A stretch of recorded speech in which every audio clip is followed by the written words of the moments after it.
My mother gave me an ultimatum. Give your sister your apartment or you're out of the family. So I posted our recorded conversations on the town Facebook page. The church audit that followed found $12,000 missing. Hi everyone. Today's story will blow your mind, but really quick, if you enjoy this content, hit that subscribe button. Channel's been a bit quiet lately, and your support keeps it all going. Let's jump in. Initial post. My mother wants me out of my apartment for my struggling sister. My name is Michael, and I'm 30 years old. I've spent the last 5 years building a life in our small Connecticut town of Millbridge, population 8,000. Everyone knows everyone here, which makes what I'm about to share even more significant. I moved back to Millbridge after college to help care for my grandmother during her final years. She left me her 2-bedroom apartment downtown when she passed. It's nothing fancy, but it's mine, legally, morally, and emotionally. I renovated it myself, spending weekends stripping old wallpaper, refinishing hardwood floors, and turning it into something I'm genuinely proud of.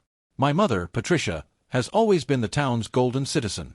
She runs the local church charity committee, organizes fundraisers, and has carefully cultivated an image of the perfect Christian woman. People stop her on Main Street to thank her for various acts of kindness. What they don't see is the woman who's been emotionally manipulating her children for decades. My sister Rebecca moved back to town 6 months ago after her third failed attempt at living in New York. She claims she's an artist, though I've never seen her complete a project. She moved in with our parents, supposedly temporarily, but has shown no signs of job hunting or apartment searching. The problem started 3 weeks ago during Sunday dinner at my parents' house. I was helping clear dishes when Patricia cornered me in the kitchen. "Michael, we need to discuss Rebecca's living situation," she said, her voice carrying that familiar tone that meant she'd already decided something. "What about it?" I asked, though I suspected where this was heading. "She needs her own space to flourish. Living with us is stifling her creativity." "There are plenty of apartments for rent in town," I said, continuing to load the dishwasher.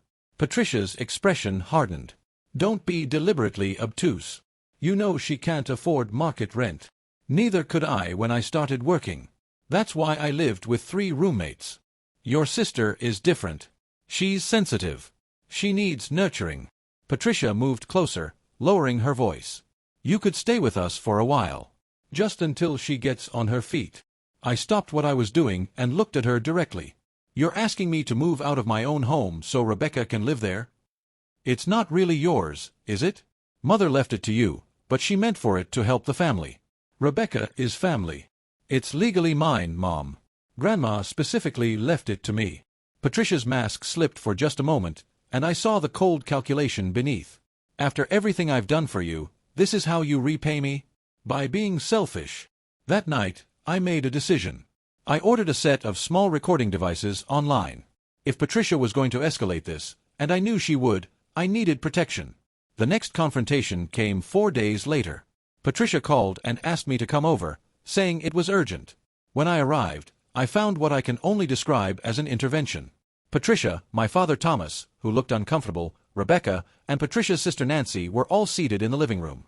"Michael, please sit," Patricia said, gesturing to a chair they'd clearly positioned for maximum psychological pressure, facing all of them like a tribunal. I activated the recording app on my phone before sitting down. "We're here because we love you," Patricia began, using her charity committee voice. "But your selfishness regarding the apartment is tearing this family apart." "How exactly is my living in my own home tearing the family apart?" I asked calmly. Rebecca started crying on cue. "I just need a chance, Michael. You have a good job. You could afford another place. So could you if you got a job." "That's cruel," Nancy interjected. "Your sister is an artist. She needs time and space to create." "She's had 6 months of time and space," I countered. Patricia stood up, moving to stand behind Rebecca, hands on her shoulders. "I'm going to be very clear, Michael. If you don't do this for your sister, you're out of this family. No more Sunday dinners. No more holidays. No more anything." Thomas finally spoke up. "Patricia, that's—" "Quiet, Thomas," she snapped, then turned back to me. "I've given you everything. I sacrificed my career to raise you. I supported you through college. And this is how you repay me. By watching your sister suffer when you could help. Mom, you didn't sacrifice anything. You chose to be a stay-at-home parent. Dad paid for my college, not you. And Rebecca isn't suffering, she's choosing not to work." Patricia's face contorted with rage. "You ungrateful little," she caught herself, remembering her audience. "I think you should leave. Come back when you're ready to be part of this family." I stood up, making sure my phone was still recording. "I'll leave, but I want to be clear about something. This apartment was left to me by Grandma because she knew I'd take care of it. She told me before she died that she was proud of how I'd cared for her. She specifically didn't leave it to you, Mom, and we both know why." The room went silent. Patricia's face turned white, then red. "How dare you?" she whispered. "Grandma knew exactly who you are," I continued. "She told me about the money you borrowed from her over the years. The manipulation. The guilt trips. She left me that apartment because she knew you'd try to take it if she left it to the family generally." I walked to the door, then turned back. "I'm keeping my home. Rebecca can get a job like everyone else. And if you want to cut me out of the family over this, that's your choice." The next 2 weeks were a masterclass in psychological warfare. Patricia called my employer, trying to suggest I was having mental health issues. She contacted my friends, telling them I was being cruel to my disabled sister. Rebecca has no disabilities. She even went to my neighbors, spinning tales of my selfishness. But I was ready. I'd been recording everything, every phone call, every voicemail, every confrontation. Connecticut is a one-party consent state, meaning I could legally record any conversation I was part of. The breaking point came when Patricia showed up at my apartment at 11 p.m. on a Tuesday night, with Rebecca in tow. Rebecca was performatively sobbing while Patricia banged on my door. "Open this door, Michael," she shouted. "Your sister is having a breakdown. She needs somewhere safe to stay." I opened the door with my phone recording. "It's 11 at night, Mom. The neighbors are sleeping." "I don't care about the neighbors. Your sister needs help." Rebecca wailed louder. Several neighbors opened their doors to see what was happening. "If Rebecca needs help, take her to the hospital," I said calmly. "This is harassment." Patricia pushed past me into my apartment. "This should be Rebecca's home. You're killing your sister. Mom, you need to leave, or I'm calling the police." She laughed bitterly. "Go ahead. Everyone in this town knows me. They know what kind of person I am versus what kind you are." That's when Mr. Chen, my elderly neighbor, spoke up. "Patricia, the boy is right. You need to leave. This is disturbing everyone." Patricia whirled on him. "This is family business, Robert. Stay out of it." "It becomes everyone's business when you're screaming in the hallway at midnight," Mrs. Davidson from 3B added. Patricia grabbed Rebecca's arm. "Come on, sweetheart. We're leaving." "But this isn't over, Michael." After they left, I made my decision. Patricia wanted to use the town's opinion as a weapon? Fine. I'd give the town something to have an opinion about. Update 1. The recordings go public. It's been 1 week since I posted the recordings on the Millbridge Community Facebook page, and the fallout has been beyond what I imagined. I spent 3 days editing the recordings, making sure to include only the most relevant parts: Patricia's threats, her admission about taking money from my grandmother, her attempts to manipulate Rebecca's situation, and most damningly, a voicemail she left where she forgot to hang up and can be heard telling Rebecca to cry harder during one of their confrontations at my apartment. The post was simple: "Some of you have been told stories about me being cruel to my family. I think you deserve to hear the truth." I attached a Google Drive link with the edited recordings, each clearly labeled and dated. Within 6 hours, the post had over 400 reactions and 200 comments. The tide of public opinion turned so fast it gave me whiplash. Jennifer Morrison, who runs the local bakery, commented, "Patricia ordered a cake for me last week and spent 20 minutes telling me how Michael was destroying the family. I feel sick that I believed her." Robert Chen wrote, "I've lived next to Michael for 3 years. He mowed my lawn all last summer when I was recovering from surgery. Never asked for anything." Patricia, on the other hand, asked me to donate to her charity while her son was helping me for free. The most devastating comment came from Dorothy Williams, the church treasurer. "I think it's time we audit the charity committee's books. Some things are starting to make sense now." Patricia tried to do damage control. She posted her own response, calling the recordings taken out of context and manipulated, but she made a crucial error. She claimed one particular recording was fake, the one where she admitted to taking money from my grandmother. What she didn't know was that I had the full, unedited version, which I promptly posted. It included her saying, "Mother never needed that money anyway. She was dying. What did she need $5,000 for?" The community's response was swift and brutal. 3 people resigned from the charity committee within 48 hours. The church pastor, Reverend James Martin, issued a statement that while they couldn't comment on personnel matters, they took allegations of financial impropriety very seriously. Rebecca tried to salvage the situation by posting a tearful video about how she was being victimized, but it backfired spectacularly when several people pointed out that she was wearing designer clothes and holding the latest iPhone while claiming poverty.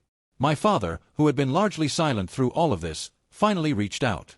We met at a coffee shop on neutral ground. "I didn't know about the money from your grandmother," he said, looking older than I'd ever seen him. "I knew your mother could be difficult, but I didn't know about the money." "Dad, you knew more than you're admitting," I said gently. "You've watched her do this for years." He stared at his coffee for a long moment. "Maybe I did. Maybe I just chose not to see it fully. It was easier." He looked up at me. "I'm sorry, Michael. I should have protected you and Rebecca from this." "Rebecca is part of it now, Dad. She's not a victim anymore." "I know," he said quietly. "I think I've known for a while." Over the next few days, the social fallout continued. Patricia was asked to step down from the charity committee. The invitation to judge the annual pie contest was rescinded. The book club she'd been part of for 15 years suddenly had scheduling conflicts whenever she tried to attend. But the real blow came when her sister Nancy publicly distanced herself. Nancy posted on Facebook, "I need to apologize to Michael Thompson. I was manipulated into participating in something I now deeply regret. Family loyalty shouldn't mean enabling toxic behavior." Patricia called me 73 times in 2 days. She left voicemails ranging from rage to tears to threats of legal action. I saved every one. Update 2. The audit and the aftermath. It's been 3 weeks since my first update, and the situation has exploded beyond Millbridge. The church audit revealed that Patricia had been skimming from the charity fund for years. Nothing massive, 100 here, 200 there, but it added up to nearly $12,000 over 5 years. She'd been clever about it, marking personal purchases as administrative costs and emergency discretionary spending. The story was picked up by the state newspaper. The headline read, "Small-Town Charity Coordinator Exposed by Son's Recordings." Patricia's carefully crafted image didn't just crumble, it was obliterated. The legal implications were significant. The district attorney's office opened an investigation. While Patricia likely wouldn't face jail time, the amounts were too small and the evidence too circumstantial for a strong criminal case. The civil implications were severe. The church filed a lawsuit to recover the funds. Rebecca's situation deteriorated rapidly. Without Patricia's protection and resources, she was forced to face reality. The designer clothes and latest electronics? All purchased with money Patricia had given her, money that we now knew came from the charity. Rebecca tried to return some items, but it was too late to matter. She showed up at my apartment last Tuesday, and for once, she wasn't performing. "I need help," she said simply. "What kind of help?" I asked, not opening the door fully. "I need a job reference. No one in town will hire me." "Rebecca, you've never had a job for me to reference." "Then I need money to leave town." "No." She stared at me for a long moment. "You destroyed our family." "No, Rebecca. Mom destroyed our family. I just stopped letting her use me as collateral damage. She's having a breakdown, you know. Dad moved out. She's alone in that big house, and no one will talk to her. That's the consequence of her choices." Rebecca's face twisted. "You're enjoying this." "No," I said honestly. "I'm not enjoying it. I'm just not suffering for it anymore. There's a difference." She left without another word. I heard later that she'd moved in with a friend in Boston, finally forced to get a job at a coffee shop. The investigation revealed something else. Patricia had been doing this for far longer than anyone realized. Former committee members came forward with suspicions they'd had years ago but hadn't pursued. Parents whose children had received scholarships from the charity discovered the money had never come from the charity at all. Patricia had been deciding unilaterally who deserved help and who didn't, pocketing the rest. My father filed for divorce. He sent me an email that said simply, "I should have done this 20 years ago. I'm sorry it took your courage to show me mine." Update 3. The New Beginning. It's been 2 months since everything exploded, and I'm writing this from my new apartment in Burlington, Vermont. I left Millbridge 3 weeks ago. The apartment, Grandma's apartment, is being rented to a young couple with a baby. They're taking good care of it, and the rent covers my new place here with some left over. The decision to leave wasn't about running away. It was about recognizing that Millbridge would never be home again, not really.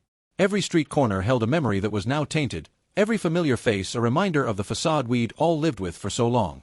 Patricia's downfall was complete but anticlimactic. The church settled out of court. She agreed to repay $8,000 over 3 years and never hold a position of financial responsibility in any nonprofit again. The criminal investigation was dropped due to insufficient evidence for prosecution, though the damage to her reputation was irreversible. She sent me one last letter, forwarded through my father. I debated whether to read it, but curiosity won. Michael, you may think you've won, but all you've done is destroy something beautiful for the sake of truth. Sometimes lies are kindness. Sometimes manipulation is love. I gave you everything, and you gave me nothing but exposure and humiliation. Your grandmother poisoned you against me from the beginning. She was jealous of my influence, my standing in the community. She gave you that apartment to drive a wedge between us, and congratulations, it worked. I hope your righteous truth keeps you warm at night. I hope your principles make good company. Because you've chosen them over family, and family was all that mattered to me. Don't contact me again. As far as I'm concerned, I have no son. Patricia. Even in her final communication, she couldn't take responsibility. Everything was someone else's fault. Mine, Grandma's, the community's. Never hers. My father, on the other hand, has been rebuilding. He moved to a small apartment on the other side of town, started therapy, and even joined a hiking club. We talk once a week now, and for the first time in my life, I feel like I actually know him. I enabled her for so long, he told me during our last call. I thought I was keeping the peace, but I was just allowing the dysfunction to flourish. Rebecca hasn't contacted me since that day at my apartment. I hear through Dad that she's still in Boston, still working at the coffee shop. She's apparently started taking some community college courses. Maybe she'll figure it out, maybe she won't. That's no longer my concern. The recordings have taken on a life of their own online. Someone turned them into a podcast episode about toxic family dynamics. A psychology professor reached out, asking if she could use them in her course on emotional manipulation. It's strange to think that our family's implosion has become educational material, but if it helps someone else recognize these patterns earlier, maybe something good can come from it. I've started therapy myself here in Burlington. My therapist, Dr. Sarah Martinez, has helped me understand that what I experienced wasn't just manipulation. It was systematic emotional abuse that had been normalized within our family structure. You recording those conversations wasn't about revenge, she told me. It was about validation. You needed proof, not just for others but for yourself, that what you were experiencing was real. She's right. For years, I doubted my own perceptions. Patricia was so good at gaslighting, at making me question whether I was really the selfish one, the cruel one, the ungrateful one. The recordings were my anchor to reality. I've made friends here in Burlington. They don't know the whole story, just that I had a falling out with family and started fresh. It's liberating to be known for who I am rather than whose son I am. Last week, I got a message from Jennifer Morrison, the bakery owner from Millbridge. She wanted me to know that the community had started a new charity committee with completely transparent finances and proper oversight. What happened with your mother was a wake-up call, she wrote. We were all too trusting, too willing to let charm substitute for accountability. Final update. 6 months later. I'm writing this final update from a coffee shop in Burlington, watching the first snow of winter fall outside. It's been 6 months since I posted those recordings, and I finally feel ready to close this chapter. Patricia still lives in Millbridge, but she's a ghost of her former self. According to the few people I still talk to from home, she rarely leaves the house. The woman who once held court at every social event now does her grocery shopping at odd hours to avoid running into anyone. The house she was once so proud of is up for sale. She can't afford to maintain it on her own, especially with the settlement payments. Thomas, I've started thinking of him as Thomas rather than Dad, which feels healthier, has genuinely transformed. He sent me photos from his recent trip to Colorado, where he went hiking with his new girlfriend, Amanda. He looks happy in a way I never saw during my childhood. We're building something new, not a father-son relationship exactly, but something honest and real. I wasted so many years, he told me during his visit last month. But I'm not going to waste any more. Rebecca reached out once, about a month ago. Not to apologize or reconcile, but to inform me that she was entering therapy and needed to go no contact with the entire family as part of her healing process. I respected that.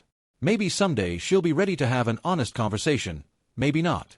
Either way, I wish her well from a distance. The most surprising development came from an unexpected source. My grandmother's best friend, Eleanor, contacted me after seeing the story in the newspaper. She had letters, dozens of them, that my grandmother had written over the years, documenting Patricia's behavior. Grandma had known everything and had tried to protect me the only way she could, by leaving me something Patricia couldn't manipulate away. One letter, dated just a month before Grandma's death, read, "Eleanor, I worry what will happen to Michael when I'm gone. Patricia has always resented him for being too much like me, too stubborn to manipulate, too clear-eyed to gaslight. The apartment isn't just property, it's his escape route if he needs it. I pray he's strong enough to use it." I cried when I read that. Grandma had seen it all and had given me the tools to save myself, even from beyond the grave. The apartment in Millbridge continues to generate steady rental income, which has allowed me to pursue some dreams I'd put on hold. I'm taking evening classes in web development, something I'd always wanted to do but never had the mental space for while dealing with family drama. My therapist says it's common for survivors of emotional abuse to discover new interests once they're free from the constant stress of managing their abuser's emotions. I've also started volunteering with a local organization that helps young adults estranged from their families. Sharing my story in support groups has helped others realize that sometimes the healthiest thing you can do is walk away, that family shouldn't be a life sentence if that family is toxic. The facilitator of one group told me something that stuck. People like Patricia rely on their target's desire to be good, to be loving, to be dutiful. They weaponize those beautiful qualities. Breaking free isn't about becoming cruel, it's about recognizing that your kindness shouldn't be a weapon used against you. There's no satisfying conclusion to this story, no moment of reconciliation or forgiveness. Patricia will never admit what she did was wrong. She'll go to her grave believing she was the victim, that I was the villain who destroyed our perfect family for no reason. But I've made peace with that. I've learned that closure isn't something you get from other people. It's something you create for yourself. My closure came the day I signed the lease on my Burlington apartment, the day I chose my own peace over family dysfunction. I still have all the recordings, saved in multiple places. Not because I plan to use them again, but because on the bad days, and there are still bad days, I need to remind myself that it really happened, that I wasn't crazy or cruel or ungrateful. I was just a son who refused to be manipulated anymore. People sometimes ask if I regret making the recordings public, if I wish I'd handled it privately. The answer is no. Patricia had built her power on public perception. It was only fitting that public perception be her downfall. She created the rules of the game. I just played by them better than she expected. As I finish this final update, I want to say something to anyone reading this who might be in a similar situation. Document everything. Trust your instincts. And remember that family isn't a free pass for abuse. Blood might be thicker than water, but it's not thicker than your right to peace, respect, and mental health. The snow is falling heavier now, and Burlington is transforming into a winter wonderland. I'm meeting friends for dinner soon, friends who know me as Michael, not as Patricia's ungrateful son or Rebecca's cruel brother. Just Michael. That's enough. More than enough, actually. It's everything. If you've made it this far, thank you for reading. I won't be updating again, but I hope my story helps someone else find the courage to stand up to their own Patricia. Remember, recording the truth isn't cruel, it's protection. And sometimes, the most loving thing you can do for a toxic family is to leave it. Stay strong. Michael.